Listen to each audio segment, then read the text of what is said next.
Once upon a mundane morning, Barb's day got busy without warning. A realtor in need of an open house sign. No, 50 of them, and designed before 9. My head hurts. Any mighty tools to help with this plight? Aha! Barb made her move. She opened Canva and got in the groove. Bulk creating Canva sheets. Create 50 signs fit for suburban streets. Done in a click, all complete. Sweet! Now, imagine what your dreams can become when you put imagination to work at canva.com. Detroit Koolaid listeners, it's your boy at Chops in the D coming at you with one other. Look, you know what? It's Wednesday morning and it's the flagship show, so we got to do it up right. Drink it in, man. When we serve up that Kool-Aid, we got to give it to you with a little bit of this. Cornbread. Make it a double. Cornbread. Hey, Detroit Koolaid listeners. So listen, I'm coming on here. It's a Wednesday morning. It's the flagship show. As you know, we were not able to drop a Kool-Aid packet for you this week on Monday. Okray and I are still trying to work out this schedule here with the Sunday night primetime games. It's difficult to get a show out recorded, give you the live reaction, and get it to you out on Monday morning. So we're still working out some of the kinks with the new system, with the Monday packet, the Friday packet, the Wednesday flagship show. But we're still here serving up that delicious Honolulu blue flavored Kool-Aid as much as we possibly can. And today, again, on the flagship show, the host of the show, Derek Okray, is a little bit under the weather. So ya boy, Chops, is jumping in here.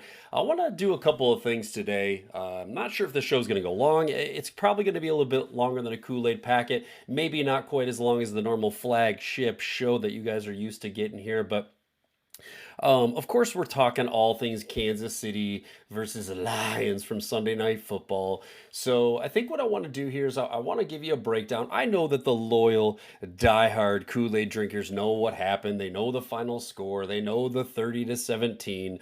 I do want to say, though, I'm pretty happy that the people came out because we got a lot of questions on the Twitterverse, a lot of direct DMs, questions, a couple texts to the Kool-Aid hotline, people asking about some reactions here, wanting to get our takes, to get how we feel about this game, how we feel about all the things. We know the narratives. We'll talk about the refs. We'll talk about Brian Branch. We'll talk about all, the secondary, all that stuff. But before we dive into that, I just want to kind of go through here, talk a little bit by play-by-play, drive-by-drive, maybe get into some team comparisons and team stats, and then we'll talk a little bit about some player reactions, how the players fared out. We'll talk about some injuries, and then we'll dive into some of the big topics there that I know you guys are going to want to get into. You want to hear what we have to say, because again, there was a lot of stuff going on there. We were, I was live tweeting during the game. Okray was out and about too, trying to get some tweets out there. And there was a lot of opinions. Of course, there's a lot of opinions on this game. And anytime you're talking about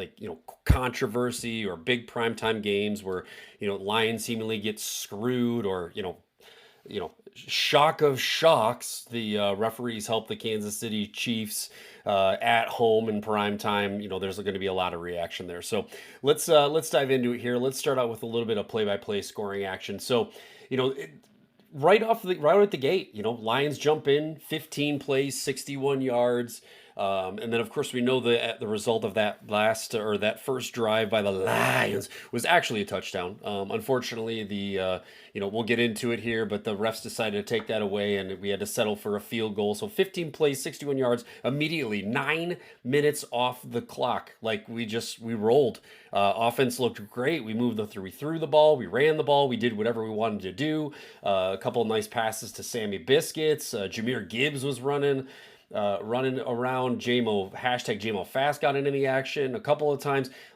Again, we just kind of moved down the field like exactly how we have been for the last few weeks, exactly how we expected the Lions to do it. And then they dial up this amazing play. We'll dive into it a little bit later in the show, but of course, we all know what happened there. The refs decide to get into to pull the old rope a dope, take the touchdown away because it's against the Chiefs. Again, we'll dive all into it here in a little bit. But anyway, so Lions come out 3-0. And of course, the Chiefs come right back and knock out a 8-play, 70-yard, 4-minute drive down for a touchdown. So and then they miss the extra point. So it's 6-3, and it's by that, I mean, again, 2 drives, the first quarter's over. We get right into the second half. We get the ball back. Again, 6 plays, 71 yards. A nice touchdown here by hashtag JMO Fast. Waymo season was feeling it and getting the ball early on this, on that second quarter. So the Lions go up 10-6. And then our defense stands up. Again, Kansas City, 10 plays, 50 yards, but we stop them on downs. They go for it on fourth down. They are not able to convert. And the Lions, appear to be fully in control of this game. At that point, it should have been 14-6, but unfortunately, it was only 10-6. Lions come down, 8 plays, 36 yards, and then they go for it on fourth down. Unfortunately, they are not able to convert on that. A very rare incomplete pass to Amon-Ra, my guy, with a drop. Very, very unlike Amon-Ra, but unfortunately, turnover on downs there. And then the Chiefs come right back and score a touchdown. 8 plays, 55 yards to take a 13-10 lead. Going into the half, of course, this was the half where they got to double dip. So we received the ball. You knew they were going to get it. So we go into halftime. It's 10-13. Chiefs are on top. Again, in my opinion, at that point, it really should have been 14-13 Lions, but we'll dive into that. Third quarter kicks off. Chiefs 8 plays, 81 yards in 3 minutes, touchdown. And I believe this was the touchdown pass to Hollywood Brown cutting across the middle there. We'll talk about some of these non-calls that were happening because there was definitely some nice offensive pass interference on that play and to speak of, but we'll get into all that. Lions get the ball back, forced a punt, and then they force the Chiefs to turn around and punt. So we go into the fourth quarter. It's 20-10. Lions are still in this game, and lo and behold, we go 8 plays, 81 yards, 4-minute drive, and we score a touchdown. And this one is, I got to take some time to just awe at this because this was an absolute rocket thrown by the hashtag Goff train. Where was my drop here? Come on. Here it is. Jared Goff threads this ball through like 3 defenders right into the hands of Sammy Biscuits. That's right, folks. He makes a one-handed snag, and we know who that was for. That catch and touchdown was for the Laporta supporters. And bam, there we go. It's at that point. It is now 17-20. The Lions are right in this. Okay, it's a fourth quarter. We're all feeling, okay, we got a comeback coming. We're ready to go. And then the Chiefs are able to put together a 9-play, 69-yard drive where, again, this is one of those ones where Hutch gets a roughing the passer. There's some other boola penalties. We opportunity to get off the field, but it's taken away from us. This was another short touchdown pass to Hollywood Brown again to put the Chiefs up for good at this point, and it's 27-17. They knock in a late field goal to make it 30-17. The Lions had a 3-and-out quickly after that. Then had a turnover on downs with only 4 plays. Again, another incompletion, an odd day for fourth downs where we aren't able to hit them. So, that's kind of where we sit. I think up all up until the fourth quarter, I think people were saying, oh my gosh, the Lions played terrible. I mean, we did not play our best game, but we were in it till the very end. Yes, they got 2 scores there and late, but going into the fourth quarter, we are right in this game. And if the touchdown would have stood, it would have been tied 20-20. So we got a lot of things to clean up. But people who are panicking, freaking out, jumping off the hashtag Goff train, crying that Green Bay may be better than us, all this nonsense is just, what it is? It's boola. That's exactly what it is. So, a little blip in the road, not the end of the world, but we'll get more into that. Team comparisons here. Very evenly matched. Total plays, I mean, yes, the Chiefs had about 10 more plays. Total yards, 297 to 355, nothing crazy to speak of. Yards per play, neck and neck at 5.6 and 5.7. Jared Goff, 23 for 29. Patrick Mahomes, 22 for 30. Like, so both quarterbacks were right in there. Yards per passing attempt were a bit low for the Lions at 6.6. I think right now they've been averaging like 8.5. So they were not driving the ball down the field quite as much as usual, but only one sack given up where the Lions were able to get to Patrick Mahomes 3 times. So, check the box for the Lions there on the sacks. Rushing yards, 98 to 112. We rushed the ball a little bit less than normal, which is something that we'll talk about here when we get into some of these player stats, but there's something there that jumped out at me right away. The big team comparison that is everybody's been talking about, the one that's going to, just kind of, is everybody's up in arms about is the penalties. Lions, four penalties against, and the Chiefs, zero accepted penalties. And we'll get into that, but look, time of possession 29 minutes to 30 minutes. Like, so again, this was neck and neck. The final score, of course, is 13 points, but the game was much closer than that. And I one of the things that I think somebody jumped out and said, like, the Lions basically played the Chiefs with no one in the secondary, with no secondary. Rocket scientist there, Chris Collinsworth, made some comment about, they're running this different scheme and they always have 3 linebackers and they're doing this and they're doing that. It's like, yeah, hey Chris, maybe you didn't realize that the Lions literally have 2 healthy defensive backs out on the field because everybody's either hurt, guys were in and out. Of course, we know the guys that were missing. It continues to be an issue with the injuries in the secondary. Before it was more on the.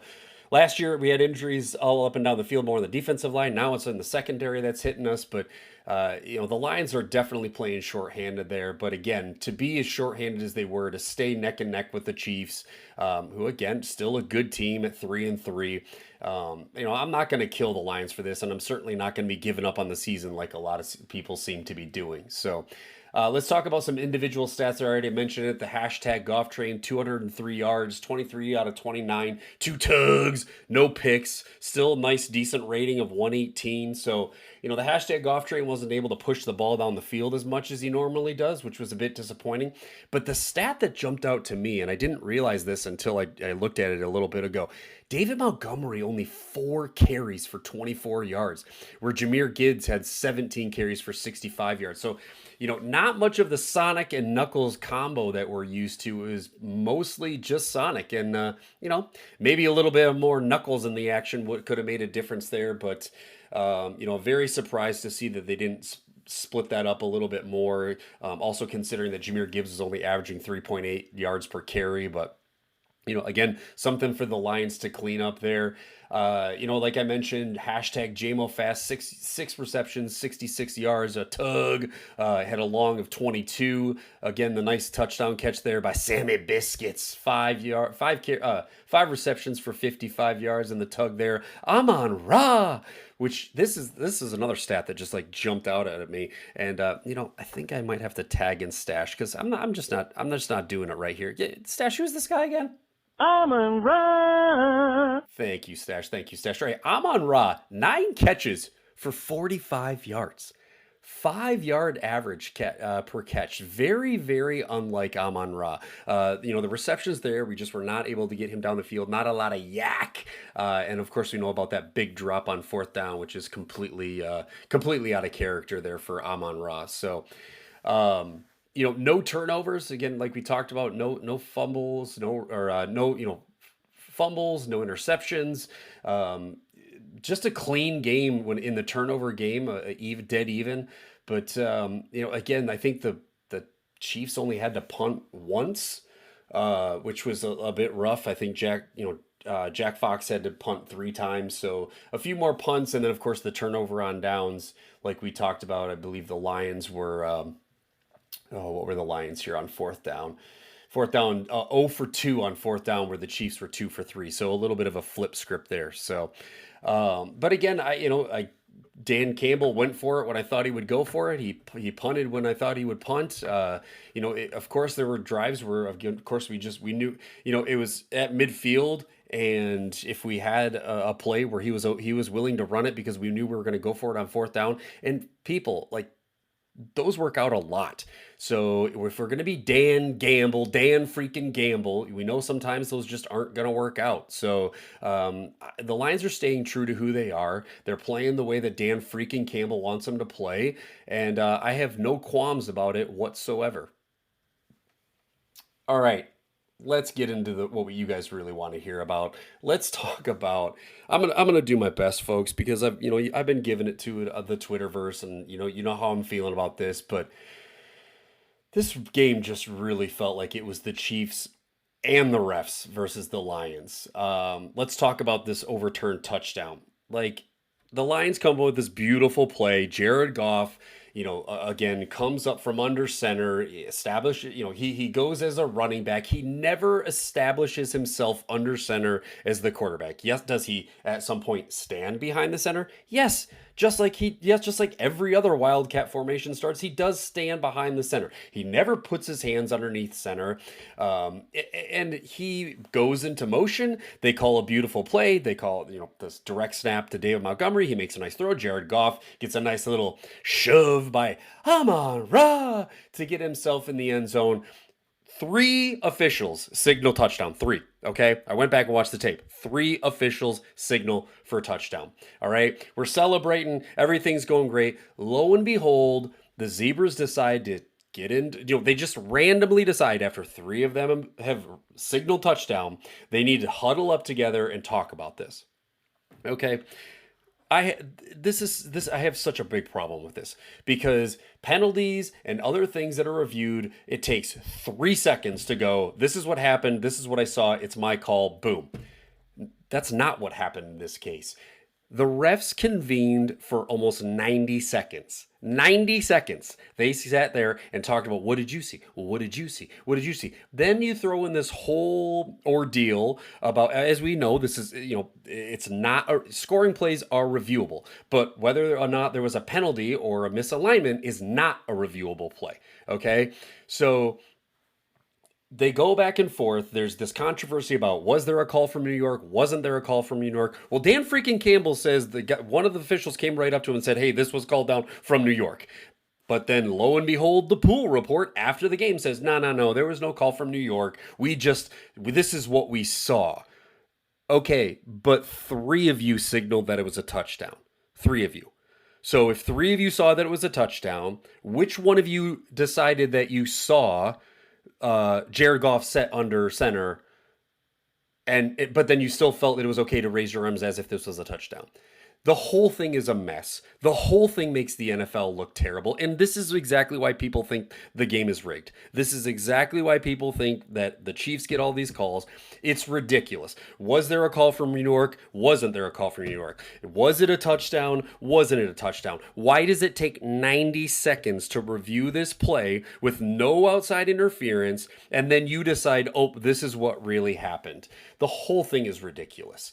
And again, even after the game, no one on the Lions can tell you why this is not a legal play. They know the rules. You don't think that they drop these trick plays knowing exactly what the rules are? The hashtag off during Jared Goff is one of the smartest guys in the NFL. Okay, you're telling me that if Jared Goff doesn't even understand this rule or doesn't know that this is rule, that it's somehow this mystical thing that isn't allowed? It's just absolute nonsense. So right off the bat there, we get a touchdown taken away. They settle for a field goal. There's all this nonsense. We've never gotten a real explanation. The pool report doesn't match what the refs told the Lions on the field. It's just it's a bunch of nonsense. And then let's talk about all these freaking penalties. Let's talk about Chris Jones lining up in the neutral zone. Clear as day video footage of Chris Jones well into the neutral zone. No penalty. Let's talk about all the Travis Kelce nonsense. Travis Kelce clearly holding Hutch on several different plays. Travis Kelce using the ground to secure the ball. Which is somehow, again, deemed as a catch. No call down from New York there to review that play. The Chiefs get it right to the field. They snap the ball, and guess what? Lo and behold, it leads to a touchdown. Okay, the phantom pass interference call where Travis Kelce, Mr. Swift, goes, oh, he touched me. Oh, I couldn't have got that ball. He whines to the refs.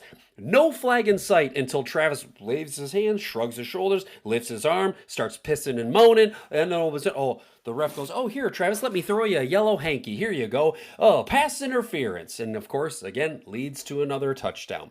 A false start on fourth down play. Let's talk about that. All these things that collectively happened: the holding, the hands to the face of Hutch, breathing on Patrick Mahomes that is called pass interference, or roughing the passer. Like, all this ridiculousness. How on earth the Chiefs, or any team for that matter, can go an entire 60 minutes and not have a penalty thrown on them? I believe there was one flag thrown, and it was meaningless at the end of the game, and it was nullified because we had scored the touchdown, or we had gotten the first down in the play. So 0 accepted penalties with one flag thrown against the Chiefs. Now, you tell me, you've all seen the stats, you've all heard it, you've seen the Twitterverse, 7 games of no penalties over the last X amount of years, and somehow, lo and behold, 4 of them belong to the Chiefs. You gotta be kidding me, okay? The video is there. It's blatantly obvious that the refs are helping out the Chiefs. There was definitely a narrative the refs might as well have been wearing red all game, because it's just absolutely ridiculous. You knew that there was no way that the NFL was going to let the Chiefs go 2-4 at home in prime time. They were going to do everything they had to do to make sure that the Chiefs were deemed the winner here. And unfortunately, the Lions, they didn't really have a whole lot they could do about it.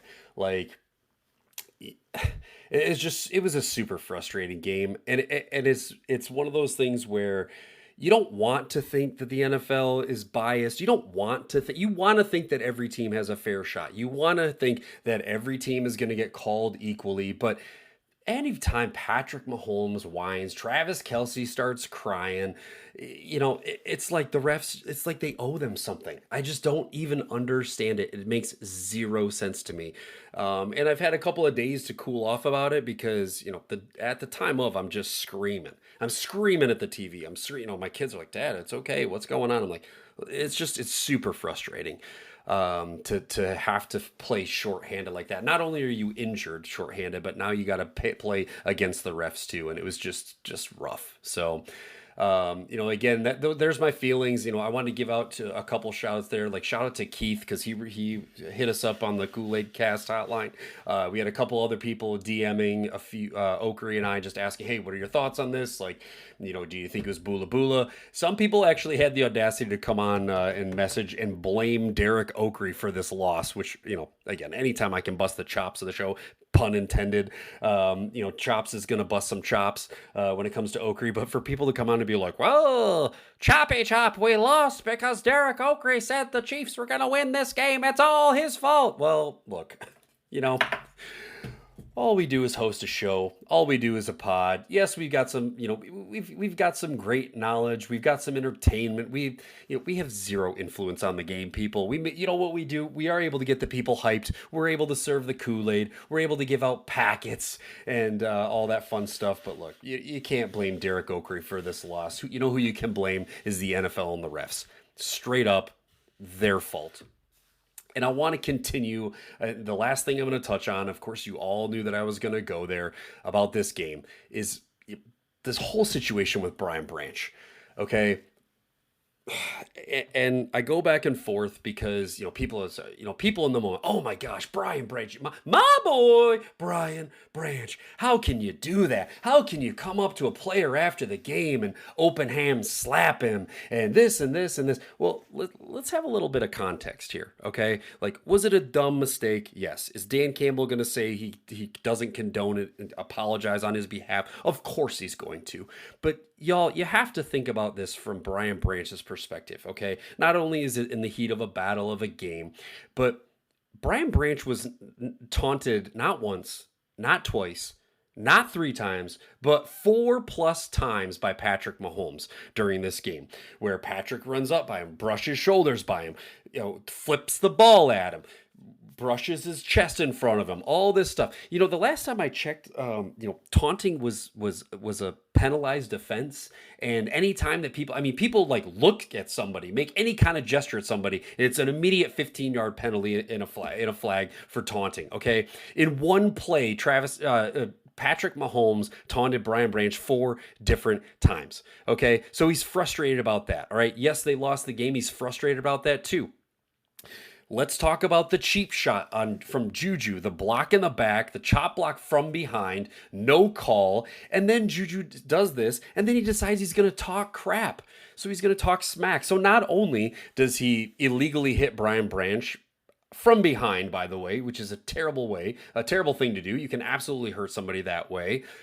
He then decides he's going to talk some crap about it, okay? So at the end of the game, Patrick Mahomes wants to shake Brian Branch's hand. Brian Branch goes, I'm not shaking your hand. You're not going to come up and taunt on me, do this, do that. I'm just going to politely decline your handshake and walk away. Well, Juju couldn't accept that. So Juju had to run his mouth, oh, how dare you disrespect my quarterback, blah, blah, blah. And then starts jarring at Brian Branch. So Brian Branch steps up, shoves him in the face, okay? People, it's an open-handed push to the face, okay? It's not like he dropped his helmet, pulled his helmet off, punched the guy, tackled him to the ground, tried to start beating up on him. He open hand shoved him to the face, which, by the way, I'd like to point out that in week 1, Tart from the Chargers did the exact same thing to Kelsey, okay? Did the exact same thing to Kelsey. Open-handed, shoved to the face. He didn't get a penalty. He didn't get suspended. He didn't get kicked out of the game. He got a little fine. He got a slap on the wrist. Okay? But Brian Branch comes down, shoves Juju in the face, which, by the way, everybody who's saying, oh, Brian Branch incited a riot.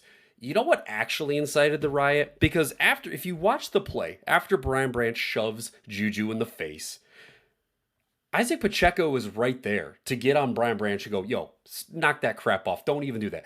What actually started the brawl is when Juju decided he was going to get up because he had just been punked, and he decides he's going to come after Brian Branch and start shoving him. Well, then, of course, the melee breaks down because my boy, Brian Branch, isn't going to let you come up and get up in his face and just let you do it. Of course, he's going to throw you to the ground. Of course, he's going to slam down on you after you do that. So, should Brian Branch have shoved Juju in the face? No. Okay? But this whole thing would have not been a bunch of nothing burger if Juju hadn't decided to get back up and come charging down the field back at Brian Branch when he already had a guy that was handling the situation. So then, of course, all heck breaks loose. And then let's talk about this ridiculous suspension. I already gave you the rundown on Tart, who did the exact same thing. NFL didn't need to step in and give him a suspension. I think they fined him like $5,000 or something that whoop-de-doo, Basil, some little fine. The NFL comes down on Brian Branch, suspends him for a game, which, again, you already know our secondary is in shambles with injuries. This is going to cost him, like, I think $1.7 million in a game check. Like, something just ridiculous. So the suspension is a joke. Brian Branch is absolutely appealing it. I'm very curious to see what happens. But, if you're going to allow people to be taunted when it's illegal, you're going to allow people to run their mouths. Like, this is big boy football, all right? Stuff's going to happen. Should Brian Branch shove him? No, he shouldn't. Should he get a fine for that? Absolutely. Fine him. That's fine. Give him the $1,700 fine, slap on the wrist, no big deal. But to come in here and then the letter from the NFL, this is not what our game stands for. This is egregious what you did on national television. Blah blah. You're telling me if that was against a different team, not the Chiefs, that that would have been different. I based on the way this game went and all the way the calls went, I would beg to differ. So that's my take on it, folks. That's where I stand with Brian Branch. Shame on him for, letting the best of him, his emotions get the best of him. But you got to think about it from both perspectives. You're talking about a guy who was taunted all game, talking to a guy who's heard the noise, who decided he didn't want to shake somebody's hand, and the other team didn't like it. Last time I checked, they don't line up at center ice and force anybody to shake anybody else's hands. They don't show the videos of the guys who just walk off and go into the locker room and don't talk or shake hands with anybody. And there's none of that because it happens. People don't go shake hands in the middle of the field. Lots of times guys will beeline it to the locker room because they don't want to be around it. And so Brian Branch decided he did not want to shake Patrick Mahomes' hands, and Juju didn't like it, and then Juju didn't like what happened after that either. So again, we'll wait to see what happens with this suspension, but that's my take on it, folks. Overall, to put a button or a bow on this game, not a great performance by our Lions. Obviously, to me, it was much closer than a 13-point game. But it's also not the end of the world, people. We're still the king in the North.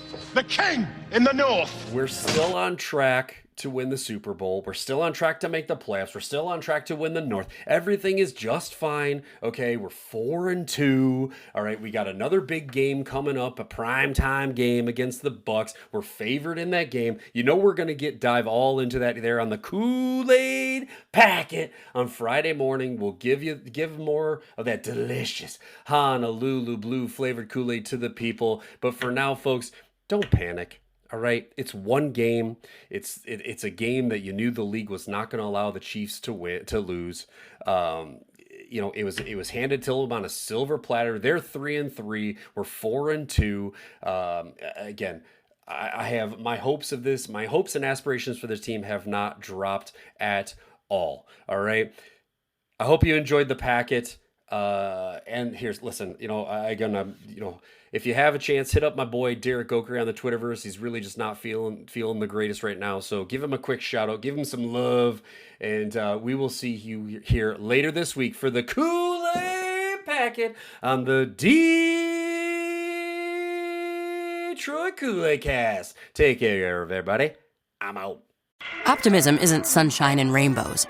It's fixing things, changing the way we fix things. It's running the world on smarter energy. Because if optimism never stops, then change can't either. GE Vernova, the energy of change.